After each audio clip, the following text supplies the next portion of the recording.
First of all, thank you all for inviting me to this discussion. Resolving such a debate is almost like resolving the conflict in the Middle East. You need a right-wing government to create a peace agreement.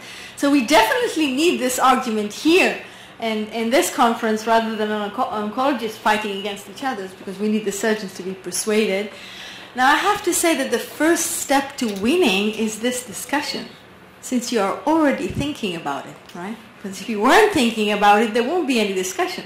So let's have a look at the data that we have now. Now, the first thing I want to highlight is that, colorectal cancer statistics are very interesting in the recent years, and we see more and more young patients rising up, and the older ones, statistics are going down. And if you look deeply into these statistics, you see that the rectal cancer patients, young ones, are affecting these results. So basically, we see more and more young patients with rectal cancer emerging, and we have to remember that when we have major decisions on their quality of life for the rest of their lives. Now, of course, this is a debate of more years to recur, but then we have the long-term follow-up to have a look at this. So we will remember these trends when we discuss this issue. Pre-operative versus post-operative was a major study in rectal cancer, and we are all thinking about, we all are aware that there is no replacing neoadjuvant treatment in terms of local recurrences, and recent data still prove this. But when we looked at these very long-term results, we saw that definitely pathological complete response has a major survival advantage, and I don't think anybody argues about this, because there's huge data now, a body of data showing that there is evidence that this is better in terms of local recurrence and distal recurrence. But this is not our discussion. And it hasn't been our discussion for this whole session, because we are not talking about the subpopulation of pathological complete response. These are resectable patients, so we cannot conclude from these patients how to act on clinical complete response. Now, the definition of clinical complete response is, of course, the issue of this debate, and it's been discussed thoroughly by previous speakers on how important it is to define. I think Abergama's group has already been very methodical about defining what we need as clinical complete response, and I want to stress that this is the discussion here. So we're not going to discuss pathological complete response. We need to physically examine these patients. We need to do imaging. By the way, PET is not good enough. It's been shown. I haven't brought the data here, but PET is not good enough for proving clinical complete response. But we do understand that there is a burden of both imaging and physical examination, but oncologists don't deter from hard work. I know surgeons, think that they need to resect and forget about it, but we are used to following the patient, so this is not scary for us.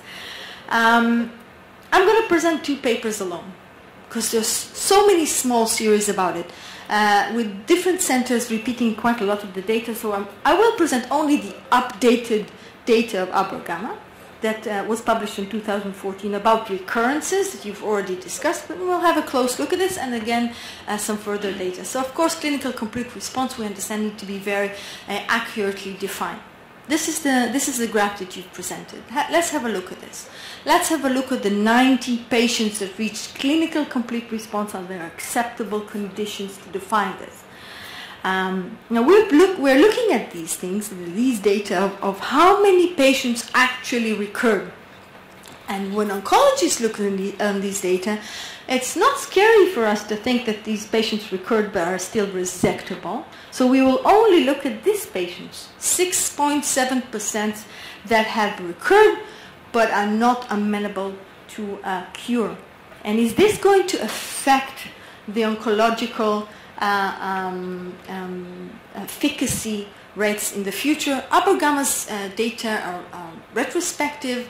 There's a cohort of series, but it's not a comparable trial. So we'll have a look at some more data to follow. This is the most interesting publication to date about this issue.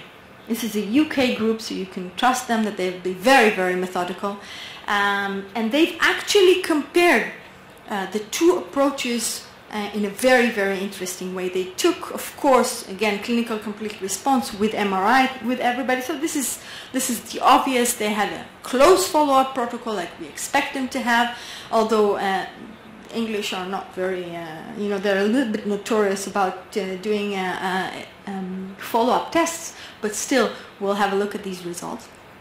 This is their graph. They took 5 major centers in the UK and they collected their data together. And let's have a look at it. Let's divide the data. We'll first look at the 129 patients that they've decided a clinical complete response and did not underwent surgery. Look at this. This is the patient local regrowth rate. And we see that after 3 years it's been balanced to about 38%.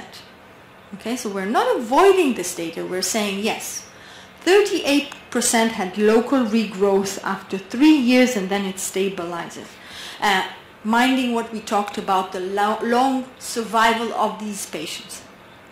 Okay, let's have a look at the oncological results. Now I want you to look specifically on these, just the above numbers. So we have luminal regrowth only, that was amenable usually to salvage. So that would be 88% of the patients actually have been salvageable. What we are concerned about as oncologists are not the localized control. What we're concerned are the metastatic patients that could they have been prevented, and how many of them could have been prevented. And you look at these numbers are really, really low. So you're talking about 3 patients that actually were amenable to both local control and liver resection in this case. One of them actually went to liver resection, and the distant metastasis 4 patients alone in this 129 group of patients. So the long-term oncological results of these patients are excellent for these 129 patients that were able to preserve their sphincter functions. Now let's have a look at what they did on top of this. They did a very good case control study. They took 109 patients and adjusted them to 109 comparable patients, the closest that we're going to get now to a randomized controlled trial.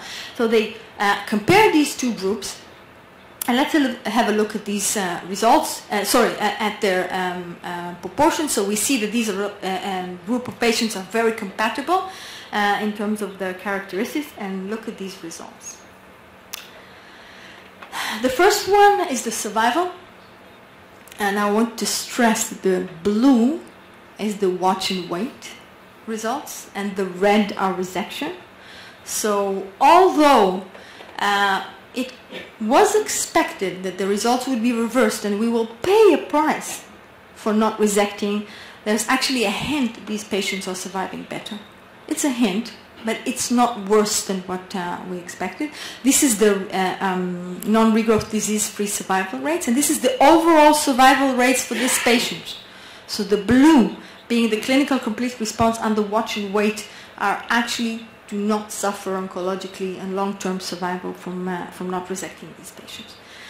I want to just remind the room the results of anal canal. There is no one in this room who will question not going to resection in anal canal, right? Because when we give radiotherapy and chemotherapy in anal canal, do you know what the 3-year survival rates? And look at this, I've compared them specifically for you, 84%, the same. Anal canal results, if we look at it, are the same as in these clinical complete response patients that were not resected. Colostomy-free survival, guys. I mean, these are patients that can live without colostomy. Look at the huge gap between colostomy-free survival when you do watch and wait versus resection, upfront resection, including those patients that had regrowth and we had salvage. So we will do salvage and we will have a colostomy for some of these patients, but we'll still maintain a huge gap in colostomy-free survival for these patients with clinical complete response. And there's no question about, I think anybody in this room would prefer their patients to live without colostomy. Again, let me remind you of the anal canal results. Everybody likes to think, you know, it's a curable disease by local radiotherapy and chemotherapy. Let's remember the numbers in anal canal. Nobody has questions about. This is patients alive without treatment failure, 68%. 74 in these series. In anal canal, it's 68%. Conclusions. So, no, we don't have level 1 evidence. But there's a huge body of evidence that is growing, and I haven't shown you all the small series. I've just given you the 2 major papers about this in the subject that says that there is an actual option for clinical complete response patients to live without colostomy. And again, oncological results are also safe for at least 3 years of follow-up. Thank you very, very much.